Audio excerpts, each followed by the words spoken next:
Hi Mayday மக்களே, நம்ம ரீசெண்டாக திருச்செந்தூர் போனோம் இல்லையா? போயிட்டு சாமிலாம் கும்பிட்டு வெளியே வந்தோம் பாருங்க. சடனாக பார்க்கும்போது எனக்கு ரொம்ப ஆச்சரியம் போயிடுச்சு. நம்ம நைட்டு கிறிஸ்து சாப்பிடுவோம் மாட்டிங்களா? சாப்பிட்ருப்போம், நிறைய பேர் நீங்கள் சாப்பிட்ருப்பீங்க.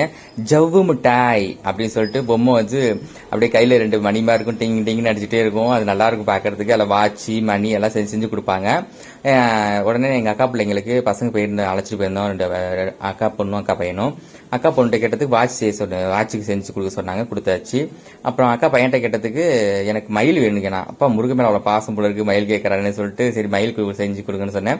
செஞ்சுட்டே இருந்தாரு, பார்த்துட்டே இருந்தான். ஐ ஜாலி ஜாலி அப்படின்னு சொல்லிட்டு வாயெல்லாம் ஊறுது அவனுக்கு. வேற இனிப்புனா ரொம்ப பிடிக்கும் அவனுக்கு, விடவே மாட்டான். எதா இருந்தாலும் மிட்டாய் சாப்பிடுவான். சரின்னு லாஸ்ட் டைம் செஞ்சு கொடுத்துட்டு எப்படி இருக்குன்னு பாருங்கன்னாரு. சூப்பரா இருக்குண்ணே அப்படின்னேன்.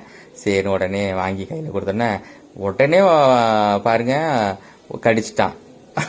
ஐயோ என்னடா இப்போ மயில் மேல இவ்வளவு ஆசை, மயில்னு கேட்டேன், உடனே கடிச்சிட்டேன்னு கேட்டேன்.